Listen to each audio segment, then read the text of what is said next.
Hey everyone. Well, that's it. This is the final. This is Grim Scary Tales Part 13, the final story. And of course, what is it I'm supposed to tell you? Happy Halloween, everybody! So, those of you who are just in your costumes ready to trick or treat and so what, I decided to get one of my stories as a final part of Grim Scary Tales. And as you can see here, for the spirit of Halloween, as you can see here,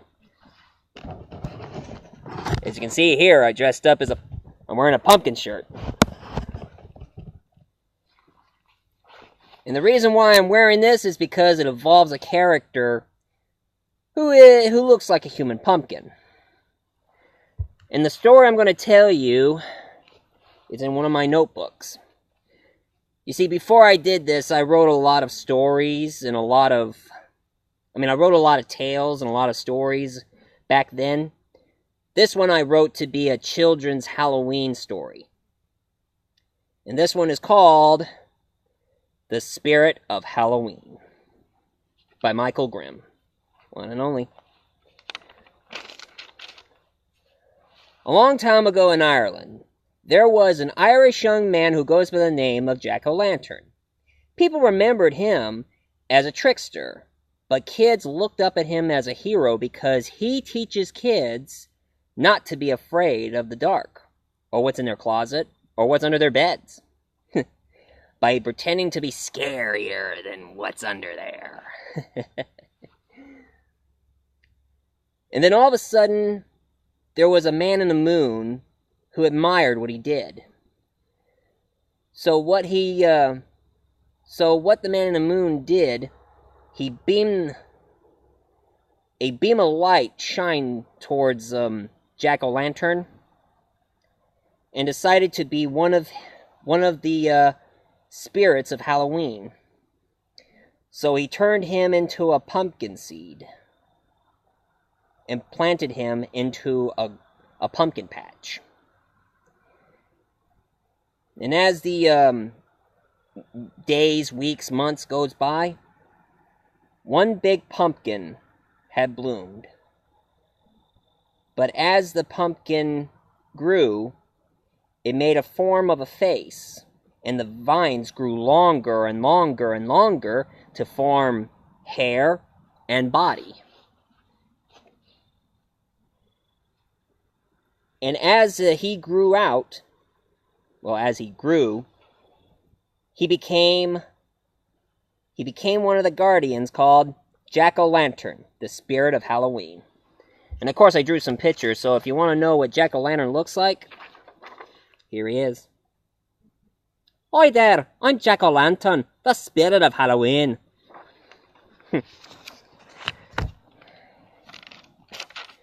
Meanwhile in England, there was a horrible Cockney young man named Bloody Bones. Bloody Bones loved to scare kids. He just loved to scare anybody. People, grown-ups, kids, even little babies. Anyone, just for fun. One night, Bloody Bones wanted to scare more children, so he put his favorite mask he made out of a potato sack with holes for eyes. While wandering in the woods at night, he found some. While he was trying to find someone to scare, he came across a dead tree. And all of a sudden, there was a violet glow coming from the dead tree, growing bigger and bigger and brighter. And he discovered that it's a door. And as he got in, it was a world of nightmares.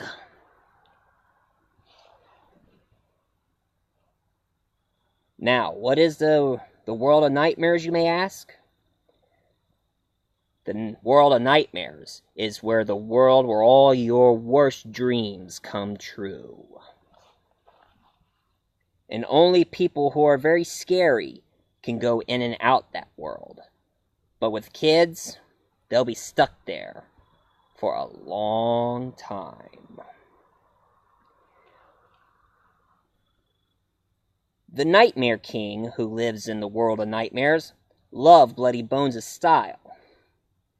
So he turned Bloody Bones into one of his evil spirits by becoming a boogeyman. And if you want to know what Bloody Bones looked like, ladies and gentlemen, I drew a picture of him too. This is what he looks like. Hello, I'm Bloody Bones. Did I scare you? No? Well, I guess I'll try harder.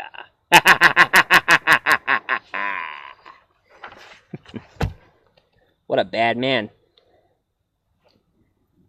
Centuries later, kids from all over the world no longer are afraid of everything.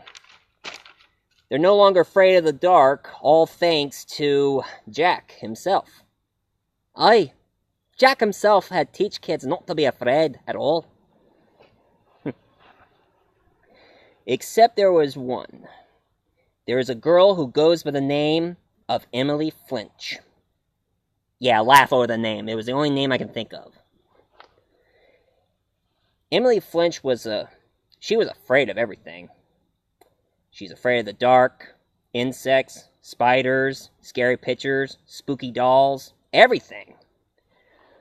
But her two brothers, Landon and Zach Flinch,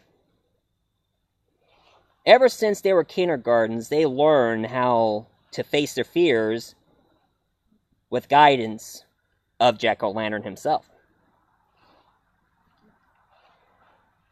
And they tried to teach her that the only thing to fear is fear itself. I always like to put historical speeches.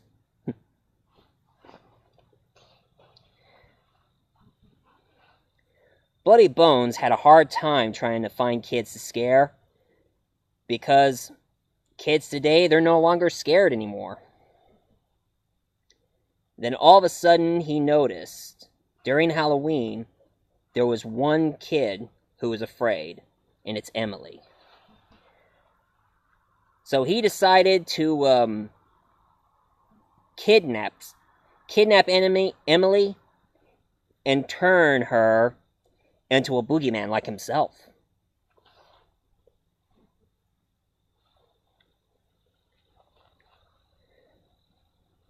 So what he did, he found where Emily's house is at. And he wandered around the streets and found her house. And he found the wall, where the other side of the wall lies one of the closets. So what he did, he walked into the wall and vanished, and then appeared in the closet.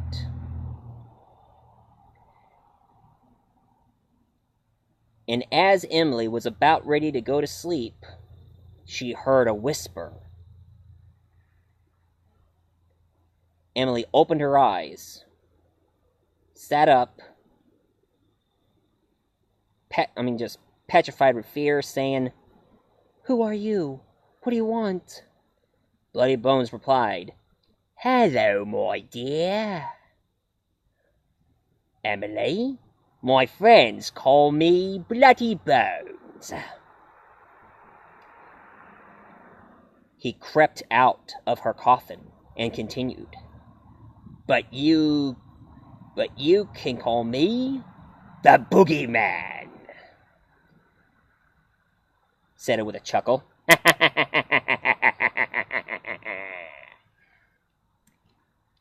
She just sat petrified with fear while he grabbed her. He grabbed her by using his sack and covered all over her and hoisted her over his back. And he says, "You are coming with me." As he said, all of a sudden Emily screamed out loud enough that her brothers, Landon and Zach, woke up and know what was going on. And as they ran towards Emily's room, they saw Bloody Bones going towards the window. And Bloody Bones says, "Don't worry, boys. Your sister will be back soon. When she becomes just like me." He took off. Landon and Zach run towards the window while Landon shouted for her name. And they heard Bloody Bones' laughing, and Emily's screams faded away. Zach says they should call their parents, and then they will call the police. But Landon said no. He decided to call his old friend. Besides, if they tell his parents, they won't believe them. And if they call the police, they assumed it as a prank. 'Cause it's Halloween and all. So Zach says, "Perhaps you're right. But who's the old friend you're going to call?" Landon says, "Jack-o'-lantern, of course." And Zach says, "How?" And Landon said, "I'll show you." Landon picked up the pumpkin that he had for Halloween, and opened the top of the lid, and put a candle in there.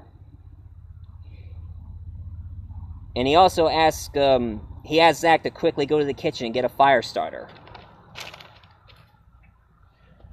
Zach went back with the fire starter, gave it to Landon, and Landon lighted the candle, and tilt the pumpkin up into the sky. Meanwhile, Jack-o'-lantern himself was standing on top of the hill looking at the village and smiling, and suddenly he saw a beam of light in a shape of a carved face.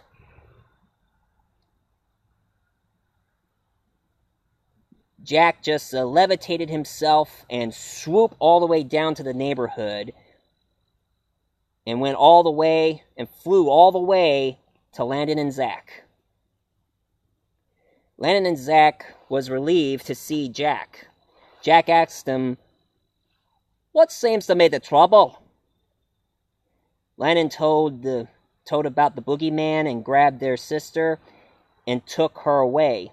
Jack-o'-lantern put his thumb and fingers on his chin for a second. Then his eyes widened and said, "Bloody Bones! He's at it again." Jack explained to them all about Bloody Bones. And after he finished, he added that he knows where he has taken her. So he grabs Landon and Zach by his hands and said, "I'll show you guys where he took her." They grabbed his hand and flew all the way to the dead tree. Landon and Zach stood at the dead tree, wondering about it. Jack stood right in front of it, to the dead tree, and then out comes that violet glow appearing out of nowhere, going bigger and bigger and bigger. They were wondering, what is it? And Jack told them that this is a world of nightmares. Landon said, "All right, let's go." Jack pulled his hand out on their shoulders to stop them and said, "Great. You guys only...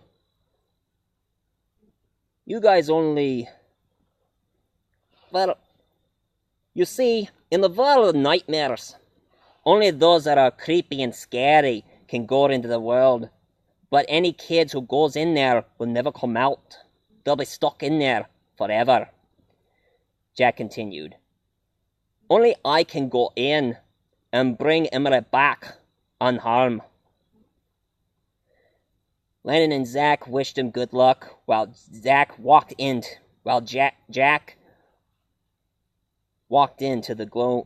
violet glow, entered into the world of nightmares.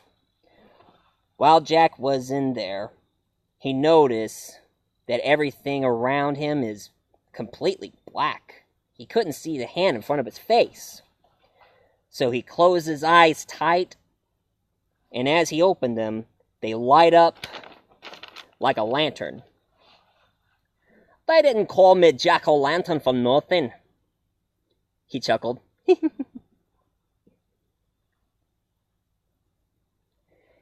Suddenly, he heard a groan sound.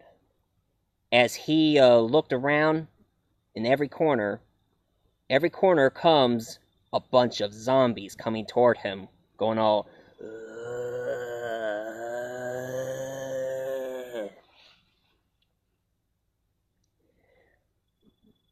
Jack-o'-lantern looked at them and said, "Shut up! Your zombies are not that scary."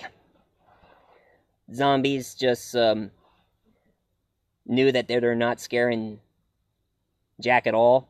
So they're all going like, oh, walking away with their head crouched down. What a spoil sport, huh? And as Jack trying to look around the place to find where Bloody Bones is keeping Emily at, suddenly he heard echoes of hoofbeats coming closer and closer to him, and he recognized those hoofbeats as well. And as he turned around, he saw a black horse hoisting up on his back legs and go...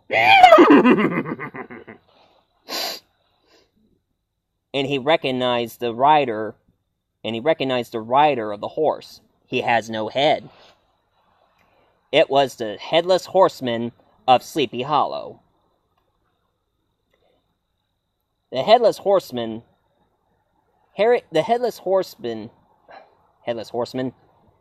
got off his horse and carrying his pumpkin under his arm. While they looked at each other, and then they laughed and shook each other's hand. The Headless Horseman said through his pumpkin, Where have you been, old friend? I like to do a Christopher Walken for the Headless Horseman. Jack replied, I'm good. Still haunting the Sleepy Hollow. The Headless Horseman replied, Of course. And then he asked Jack what is he doing in this world. And Jack says, there is this little girl named Emily who got kidnapped by Bloody Bones. And I need to find out where he's keeping her. The Headless Horseman shook his pumpkin.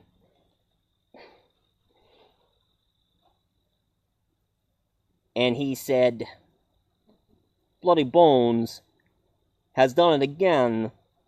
Jack says, yep. And asked him if he knew where Bloody Bone lives. And the Headless Horseman said, Of course, I do know. I'll show you. Hop on. As the Headless Horseman got up to his horse and helped Jack up. They rode all the way to an old rusty cabin in the middle of the dark woods. Jack got off, and the Headless Horseman's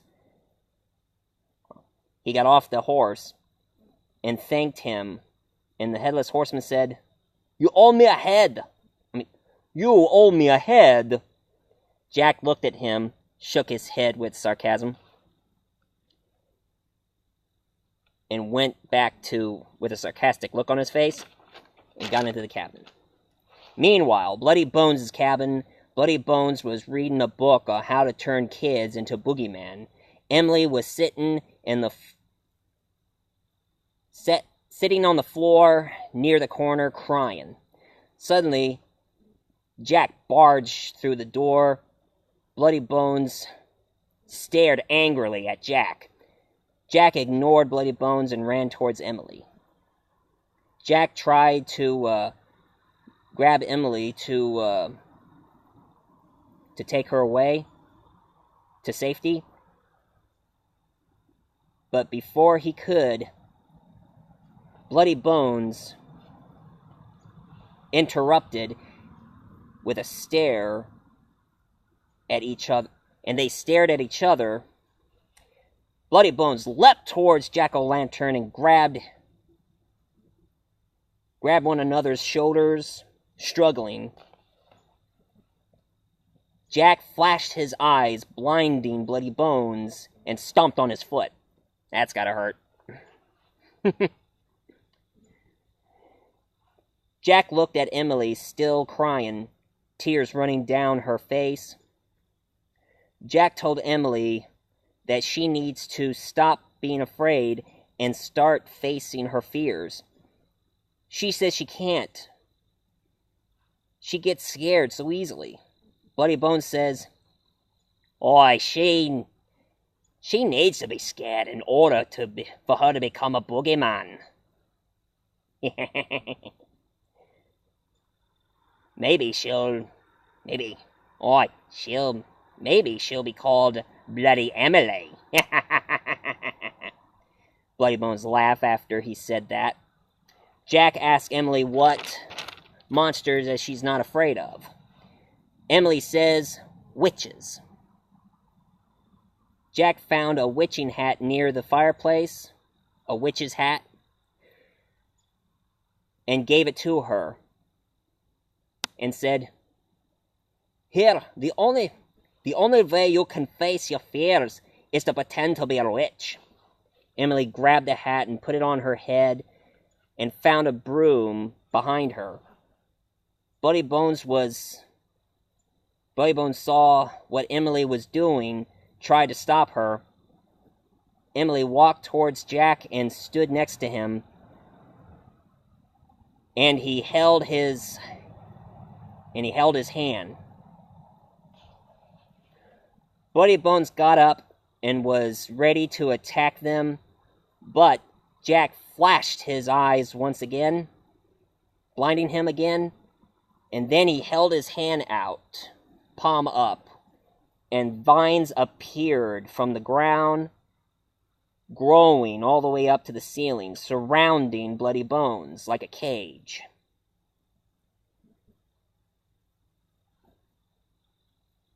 And of course, Bloody Bones, with his hands holding the vines, says, These won't keep me in here forever. Soon I will be back." Jack walked towards him and said, "And I will always be ready for you, Bloody Bones." Jack turned to Emily and said, "Come on, I'll take you home." He picked her up, carrying her, while he flew out of Bloody Bones' cabin. Meanwhile, Landon and Zack stood outside at the dead tree, wondering what was taking them so long. Suddenly, the violet light grew on the dead tree, and out comes Jack and Emily. Landon and Zack ran toward Emily, hugging her, and started to cry. Jack saw the sunlight coming up and said, "Well, it's time for me to go." Emily said, "Wait," and said, "Will I see you again?" Jack kneeled towards her and says, "Until next Halloween, Emily. Goodbye." They waved to him. Jack waved goodbye to them, and then he vanished into a pile of dead leaves and blew away. The end. Well, ladies and gentlemen, that is the end of Grim Scary Tales. So if you like this story, please please leave a comment down below and subscribe. And also hit like if you like the story a lot. Well, that's the end of Grim Scary Tales, ladies and gentlemen. From now on, it's back to basics. More reviews, more things to talk about. So this is Michael Grimm, aka Multi-Voice Reviewer, or maybe on Halloween, I'm Jack-O-Lantern. See ya, folks, and happy Halloween and trick or treat.